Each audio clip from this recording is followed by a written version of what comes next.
Hello, class. Um, these are the, this will give you a flavor of the online videos that we do that you're supposed to watch before class.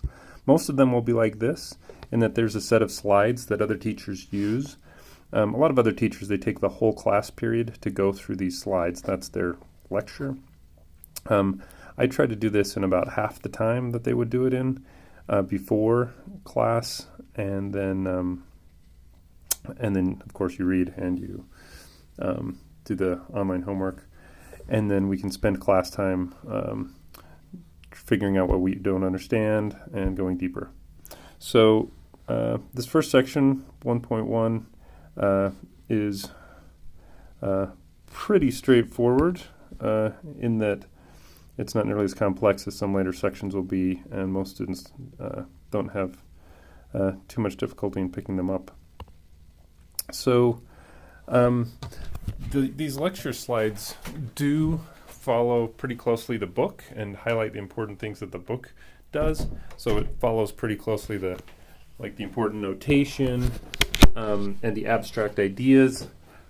They don't do really well with what does this mean in real life sort of stuff. So I'll try to supplement in the lectures as well as in classes, like in these videos as well as in classes with that stuff like that, and readings. So those of you that have read the Peanut Butter book already know that I start off talking different about a vector than this.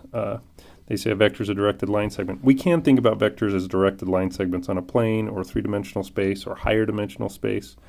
And this is really nice. It's a really nice way to represent vectors, understand what they're doing with the geometry. It's nice and visual. You can connect the coordinates or the entries to the directed arrow. So the vector that goes from A to B starts at a -5, -2. It's supposed to be a 5, and goes to a -2, 4. So, and that vector that does that is 3, 6. It goes 3 in the x direction and 6 in the y direction. So the vector that goes from A to B is the vector 3, 6. And we can calculate that with differences.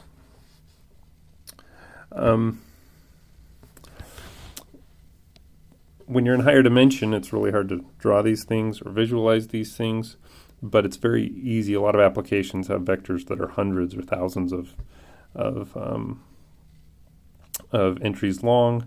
1 second of an audio clip of you saying hello is, depending on the frequency that's recorded at, but could be 8,000 to 42,000 bits of information.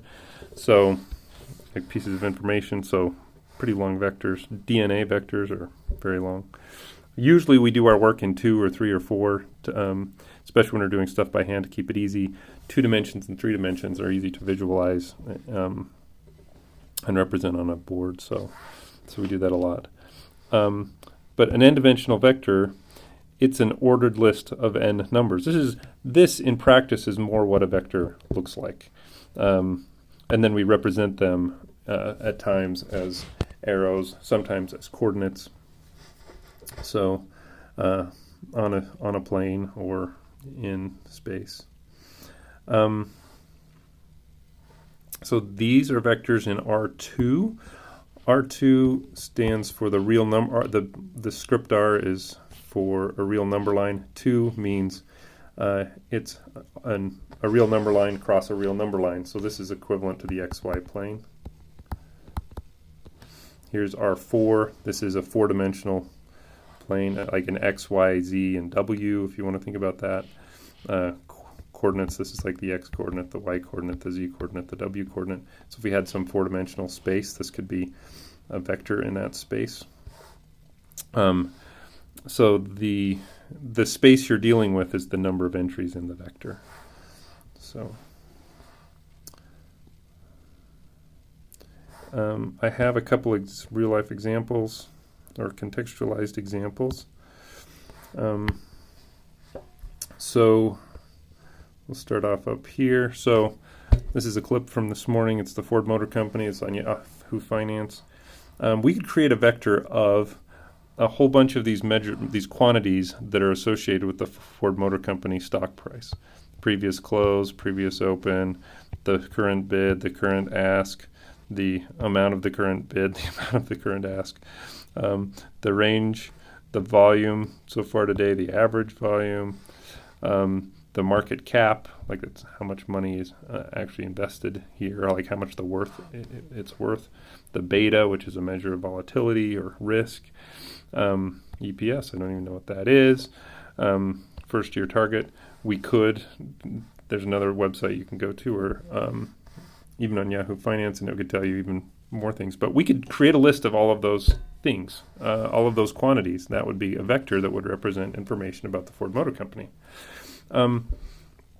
Over here we have a graph, and each point on this graph, like every minute or 2 minutes, whatever they're doing here, if we had the list of that price every 2 minutes, then that could also be a vector. If we had a list of all the prices, the current prices of all of the companies in the New York Stock Exchange, that would be another vector. So if we had today's closing price and the previous day's closing price and previous day's closing price for the Ford Motor Company, that could be another one. So if you are dealing with a 5-axis mill, there's 5 pieces of information that the mill needs to know so that it can be in the right position. It has the X, Y, and Z coordinates, but then you also have kind of a latitude and longitude. It can be pointing at X, Y, and Z from any direction. And so you need to tell it which direction it needs to be pointing at. So the coordinates on where you want the X, Y, Z to be is a 5-dimensional vector. This is Zach Wilson's stats. Like this line here would be a vector that we could take and use. Any of these could be vectors, and then if you stack those vectors together, you get a matrix. Also, for any game that he was in, we could take his statistics and create a vector out of it. Your body measurements could be a vector, or the body measurement of one particular person here, like that could be a vector, but also like all of the heights or weights of people in a study, or all of the heights and weights of people in the room is a vector. And it turns out that these vectors are more useful and kind of the vectors you do the math with, not these vectors most of the time. So data sets like this one here, with these body ones, they're very very representative of what statisticians do all the time. So you can imagine that the linear algebra we're going to work on in this class is fundamental to the operations that statisticians use to make sense of data and compute from data. Okay. So vectors can be associated with a point in the XY plane. There is a difference between points and vectors. I talk a little bit about that in the Peanut Butter book in a chapter that's coming out. But if you put a vector in standard position, meaning if the tail, so if you could think of it as a directed arrow, this is the tail, this is the head. If you put the tail at the origin, then it will point to, the point it points to will be AB. It'll be the coordinate from the vector. But vectors don't have to point to that point. They can start at different places. Oops, that's a head. They can be added and multiplied by scalars. We'll talk about how to multiply. There is a couple ways of thinking about multiplying vectors together. That's in 1.2. We'll learn about one of those. You can add vectors. You can scale them by a multiple. If you add vectors, you add their corresponding entries to get a new vector.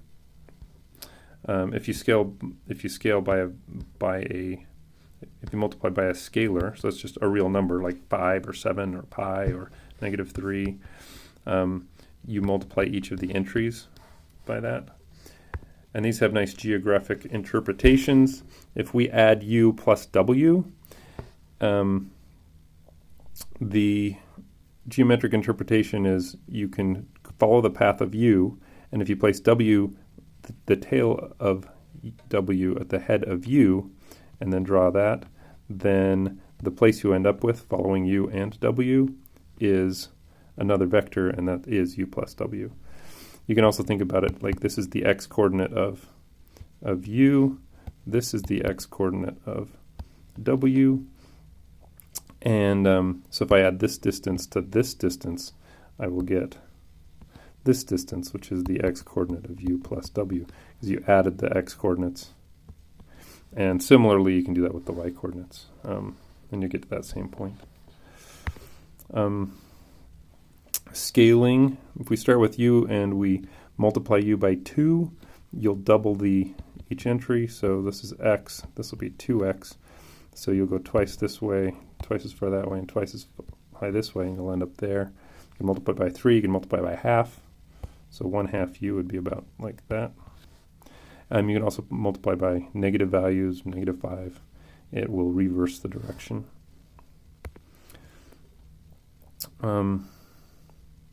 So sometimes we deal with Rn, where we don't specify exactly how many entries there are. There are n entries. So this is a typical vector in Rn, where we don't specify any of those values. 0, the 0 vector is the vector with all 0 entries. It's represented as the origin, or if vectors are thinking about moving or forces, it's 0 forces, or it moves 0 distance in each of those dimensions. These are properties. I'll let you study those on your own. Currently, they all look like vectors have the same properties as real numbers. For these addition and scalar multiplications, they do, but they will break down later on as we learn more about operations. So the idea of linear combinations. So I hit this in the peanut butter book, but the idea, if you've got some stuff, whether it's foods or you've got different values of money, like you've got different coins, you can take some coins and they have some certain values. You've got dimes and nickels and quarters and half dollars, and you can take different combinations of those to get a different total amount. That's the idea of linear combinations. You can take sum of one thing plus sum of another thing plus sum of another thing, and that sum of is a scalar, like I might have 5 or 10 or a half. So we're scaling each of those things that we have. It's the amount that we take, and then we add them all together. That's a linear combination. We'll talk about why it's called a linear combination later on. And these C's are the coefficients in the linear combination. Here's a few quick examples. You can take 0 of all of those things and you just get the 0 vector. If that turns out to be a really important thing, we'll come back to.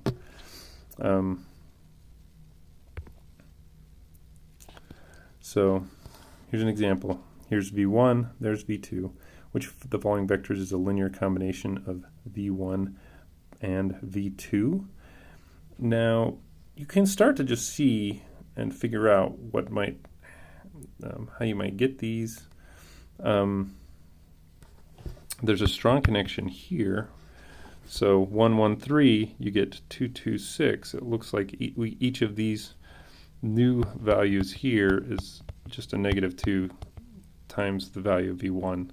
So that's exactly what we get. We can rewrite Y1 as a -2 V1 plus none of V2. 1 and -1 and 5, is that a combination? Well, one way to look at this is there's actually only one way we can get this -1 with these, and that's because this entry, this second entry in V2 is 0. The only place we can get non-zero values from in Y2 is from V1. So this 1, what do we have to do to that 1 to get a -1? Well, we have to multiply by a -1. So we know we have to get a -1 times 1, 1, 3. So that's going to be a -1, a -1, a -3. So, and now we can use, and now we have a -1, but this beginning one has to be, this first entry has to be 1. So I have to add some value times a -2, 0, and 6. I have to add something, some multiple of this V2 so that I get 1 here. We've already have it, so we get a -1. Oops, made a mistake. A -1 there. But if I want this -1, what can I add to this -1 here to get 1? I have to add 2. So that means this -2 here, I need to multiply by a -1.